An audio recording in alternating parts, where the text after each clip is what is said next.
गया कि हजरत अली की आंख में आंसू आ गए। माँ ने बेटों को तैयार किया, कहा जाओ नाना के मजार पे सलाम करके आओ।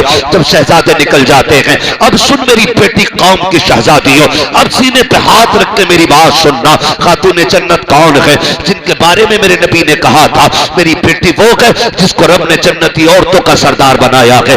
ये वो खातून जन्नत है जिनके बारे में नबी ने कहा था फातिमा मेरे जिगर का टुकड़ा है। ये वो खातून जन्नत है अल्लाह अकबर जिनके लिए जन्नत से जिब्रील जोड़े लेके आते रहे हैं। ये वो खातून जन्नत है जिनके दस्तरखान पर जन्नत का खाना मिलता रहा है। अल्लाह अकबर। हजरत सैयदा फातिमा ने कहा था अली आज कुछ मांगना चाहती हूँ। वो फातिमा जिसने पूरी जिंदगी शोहर से कुछ नहीं मांगा आज कहती है कुछ मांगना चाहती हूँ। अली भी खुशी से मचल जाते हैं। फातिमा मांगो तो सही, कभी कुछ मांगा ही नहीं।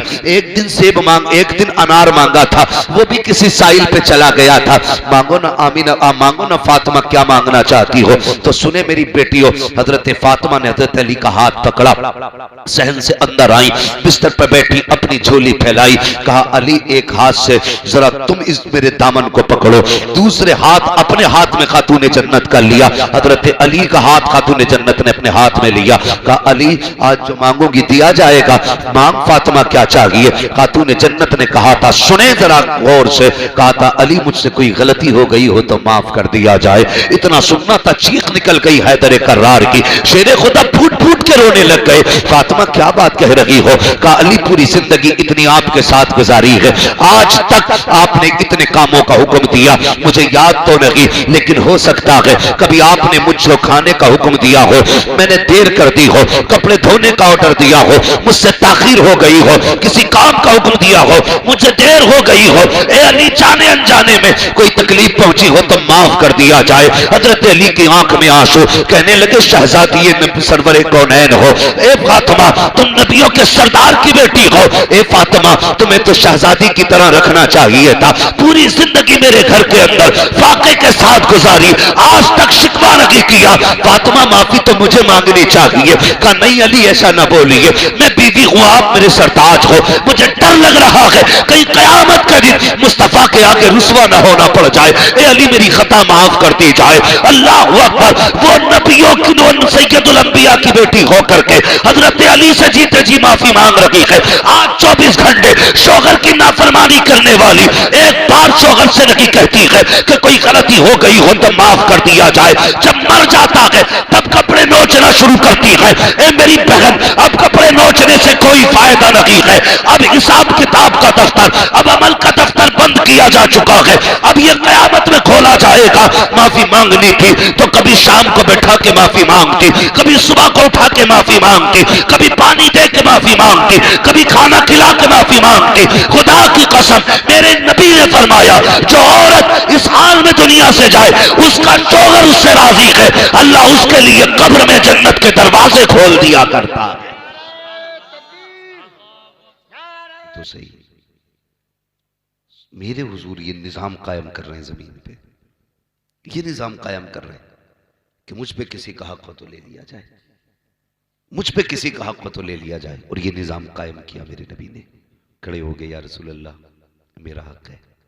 इतनी बात कही ना तो हुजूर ने फरमाया क्या हक है। आपका कोड़ा मेरी कमर पे लगा था। तो नबी ने फरमाया अपना बदला ले लो। कहने लगे वही कोड़ा चाहिए जो उस दिन लगा था। इंसाफ देखिए, इंसाफ देखिए। मेरे नबी ने फरमाया सलमान जी या रसूल अल्लाह का जाओ मेरी बेटी के घर चले जाओ, उनके घर पे वो कोड़ा रखा हुआ है लेके आओ। हुजूर को बुखार इतना तेज था कि हाथ चेहरे पे नहीं रखा जाता था। ये उन दिनों की बात नहीं कर रहा हूं जिन दिनों में हुजूर सेहतमंद थे, उस दिन की बात कर रहा हूं जब हुजूर की वफात का वक्त आया था। इतनी तेज बुखार था, हाथ मत्थे पे नहीं रखा जाता था। हाँ हुजूर ने फरमाया ले अपना बदला। और जब सलमान फारसी खातून जन्नत की चौखट पे गए, कौन है? का सलमान आया है। का क्यों? का वो जो कोड़ा आपके पास है हुजूर का वो दे दिया जाए। सलमान चचा इस कोड़े की क्या जरूरत पड़ गई? जब उन्होंने बताया कि हुजूर ने ऐलान किया मुझ पे किसी का हक है तो वो ले ले। का एक सहाबी है वो अपना बदला लेना चाहते, क्या कहना चाहते हो? का उन्होंने कहा हुजूर के हाथ से उनकी कमर पे कोड़ा लगा था, आज वो इस कोड़े के जरिए अपना बदला लेंगे। बेटी तो बेटी होती, तड़प गई। कहा ठहरो। अंदर गई, शहजादे चटाई पे सो रहे थे, उठाया, कोड़ा हाथ में लिया। लेने के बाद फरमाया जाओ शहजादो तुम सो रहे हो, किसी ने नाना से कोड़े का बदला मांग लिया है। तुम्हें पता है ना मेरे बाबा की तबीयत खराब है, कोई भी कीमत देनी पड़े शहजादो, कीमत अदा कर देना, एक कोड़ा मेरे बाबा के बदन पे नहीं लगना चाहिए। शहजादे आ गए थे, बात तवील हो जाएगी, मैं बस बताना ये चाहता हूं। हुजूर ने उस दिन इंसाफ कायम किया। घोड़े आ गए, घोड़ा भी आ गए, शहजादे आ गए। कहने लगे सलमान चाचा बताओ ना वो कौन है जो हमारे नाना से बदला लेना चाहता है। इशारा किया उकाशा की जानिब, दौड़ के हाथ पकड़ लिया। कहने लगे चाचा एक घोड़े के बदले में 100 मार लो, लेकिन हमारे नाना को दुख ना दो। मामला कुछ और था उस दिन। सारे सहाबा ने गिरिया उजारी की। कहा हुजूर जब कोड़ा लगा था मेरा बदन बिना कपड़े का था, कमीज उतारे, हुजूर ने कुर्ता उतार दिया। अभी सहाबा को नहीं मालूम क्या होने वाला है, लेकिन इंसाफ कायम किया जा रहा है। हुजूर ने जैसी कुर्ता उतारा ना, उकाशा ने कोड़ा फेंका, हुजूर के बदन से लिपट जाते हैं। या रसूलुल्लाह मेरी औकात के मैं आपसे बदला लूं? मैंने तो सुना था जो आपके बदन से लग जाएगा वो जन्नती हो जाएगा, जो आपके बदन से लग जाएगा वो जन्नती हो जाएगा। फिर मेरे नबी ने कहा जिसे जन्नती का चेहरा देखना हो वो मेरे उकाशा का चेहरा देखे। भाई इंसाफ कायम किया मेरे नबी ने, इंसाफ कायम किया। आज इंसाफ नहीं है। आज बेटों से गुजारिश है, हर बेटे से। आज नजाकत भाई के बच्चों से बात नहीं कर रहा हूं, सिर्फ सारे बेटों से बात कर रहा हूं। कई बार ऐसा होता है ना, बाप के बाद बेटियां बड़ी यतीम हो जाती हैं। यतीम तो बेटे भी हो जाते हैं, लेकिन बेटियां बड़ी वाली यतीम हो जाती हैं, इसलिए कि बाप के इंतकाल के बाद बाप की जायदाद के मालिक बेटे बने रहते हैं, लेकिन अक्सर बेटियों को लावारिस बना दिया जाता है। अक्सर बेटियों को लावारिस बना दिया जाता है, और उसी जायदाद पे सांप बन के बैठने वाले कल जब बीमारी आती है या बरकतें उड़ जाती हैं, फिर कहता दुआ करो बरकत नहीं हो रही है। खुदा की कसम किसी का बचाने से दौलत नहीं आती है, बल्कि किसी का हक उसे खिलाने से बरकतें अल्लाह अता फरमाया करता है। अक्सर होता क्या है, बुरा ना मानना, ये भी बात कड़वी है। अक्सर होता है ये बाप के इंतकाल के बाद भाई बहनों को छोड़ देते। कई बार भाभियां बड़ी एक्टिव हो जाती हैं। भाभियां अगर बहन आ जाए ना, कहती लो चली आई कल मुई, आज फिर आ गई, 8 दिन पहले तो आई थी। यहां तक बदतमीजी देखी हमने, कितनी बहनों को धक्का देकर दरवाजे से हटा दिया जाता है। तुझे क्या लगता है ये रोटी खाने आई है, ये तुझसे पैसे लेने आई है? ये बेटी है बाप की। सुनो बेटी वाले मेरी बात का एहसास करेंगे, बेटियों को दौलत प्यारी नहीं होती है, बेटियों को बाप की सूरत प्यारी हुआ करती है। वो जो आया करती है ना बाप के बाद, वो भाई से दौलत लेने नहीं आती।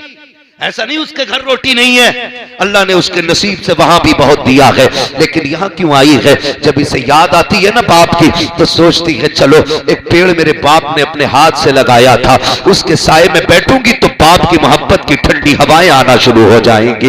एक कमरा था मेरे बाप का बनाया हुआ, कभी वो उसमें बैठा करता था। एक दीवार थी जिसकी बुनियाद मेरे बाप ने रखी थी।